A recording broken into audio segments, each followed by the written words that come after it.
chevaux sont des êtres tactiles. Ils aiment qu'on les touche si on est copain. Si on n'est pas copain, on a des problèmes. Oh là là, oh ça j'aime bien ça. Oh ça j'aime bien ça.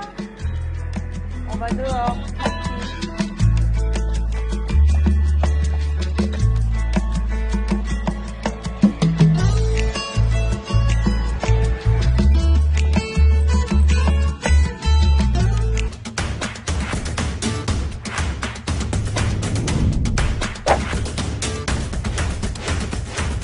Bonjour Lison.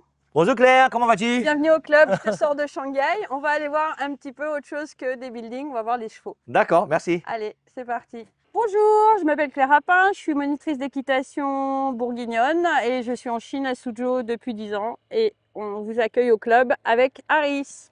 Dis-moi Claire, qu'est-ce qui t'a vraiment poussé à sauter le pas et à venir t'installer en Chine? C'était un rêve de longue date ou un coup de tête génial? Alors moi je suis monitrice d'équitation, formée en France, passionnée des chevaux. Et donc j'ai travaillé de nombreuses années sur différents centres équestres, que ce soit dans ma région en Bourgogne ou bien sur d'autres régions, voire la région parisienne.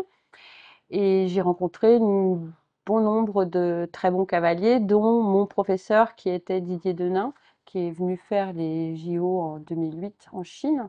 Il m'a suggéré, plutôt que de rester en France, d'aller voir un peu le monde aux alentours. J'ai trouvé des annonces pour venir travailler en Chine. Donc, j'ai passé mes interviews, j'ai postulé sur des postes, dont celui de Suzhou, et j'ai été prise. Et depuis, en fait, juillet 2016, je suis arrivée à Suzhou et j'y suis restée depuis ce temps-là. Donc, c'est pas un coup de tête, c'est réfléchi et en même temps, c'est une vie passionnante qui s'ouvre à moi. En tant que Française, est-ce que tu sens une différence d'approche entre les cavaliers chinois et les cavaliers français? Quel est le plus grand choc culturel que tu as vécu autour du cheval? Ah oui, alors il y a un grand choc culturel au terme de l'équitation en Chine, puisque en fait, c'est la relation au cheval. C'est-à-dire qu'on arrive de France où les cavaliers sont des passionnés, complètement accros et qui vont passer des après-midi entières au club. Et on arrive en Chine où on a un cheval qui est plutôt un objet un peu de performance sportive. C'est-à-dire qu'il va falloir que même au niveau des enfants, en fait, il faut qu'ils deviennent assez vite performants. On passe un peu sur l'aspect ludique de la pédagogie française pour aller directement assez vite sauter des barres ou alors faire des compétitions de dressage. Raconte-moi une anecdote complètement folle, drôle ou touchante qui n'aurait pas pu t'arriver qu'ici en Chine dans ton métier. En fait, c'est un très bon souvenir. Enfin, c'est devenu une belle aventure parce qu'en fait, c'est un cheval que j'ai rencontré dans le Nord, puisque je travaille un petit peu partout en Chine. Et, il s'appelle Tonglong. Et ce cheval-là m'a été présenté comme étant immontable, très méchant, qui mord, qui tape, que personne ne peut toucher. Je commence à discuter avec ce cheval parce qu'en fait, c'était une histoire de communication. Il était en train de prendre le dessus. Et je lui ai expliqué que, bah non, en fait, en travaillant en liberté, je lui ai dit que ce serait mieux s'il coopérait avec moi. Donc jamais de violence, mais beaucoup de communication avec le cheval. Et le patron a dit, le problème, c'est que j'avais un tigre et maintenant je me retrouve à avoir un mouton. Le cheval a complètement adhéré à ma manière d'entraînement.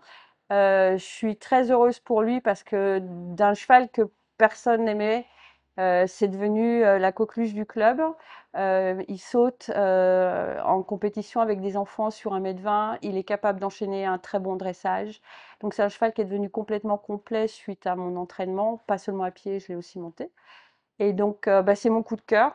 Et le patron de ce club m'appelle la maman des chevaux en chinois.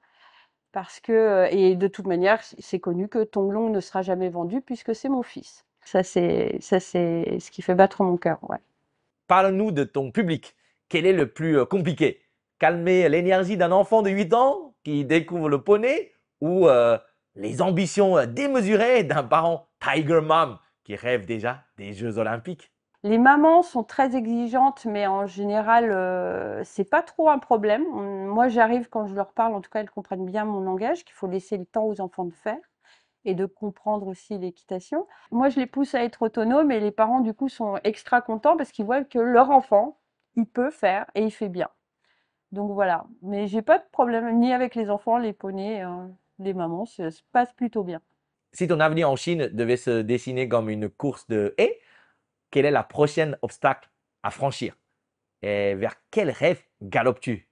Alors le rêve vers lequel je galope, c'est d'avoir un système de formation continue en pédagogie pour les coachs et également un centre de formation ou de réhabilitation des chevaux.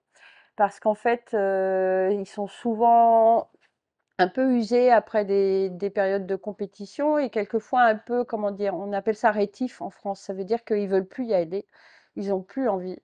Et donc, en fait, l'idée, ce serait d'organiser un centre équestre qui soit dédié au cheval et à son bien-être dans le but de maintenir une performance ou de ramener une performance. Et l'étape finale, parce qu'au bout d'un moment, il faudra que je parte de Chine peut-être quand je serai très très très vieille, c'est retour en France, faire une collaboration avec un centre équestre là-bas pour accueillir des cavaliers de compétition chinois et faire des formations en France avec accès aux compétitions françaises. Voilà, ça c'est des objectifs. Bon, disons, on a beaucoup parlé. Maintenant, on va aller voir les chevaux, ça te dit? Oui, allez, Allez, c'est parti. je te suis. Donc les chevaux sont des êtres tactiles. Ils aiment qu'on les touche si on est copain. Si on n'est pas copain, on a des problèmes. Oh là là, oh ça j'aime bien ça. Oh ça j'aime bien ça. On va dehors, tranquille.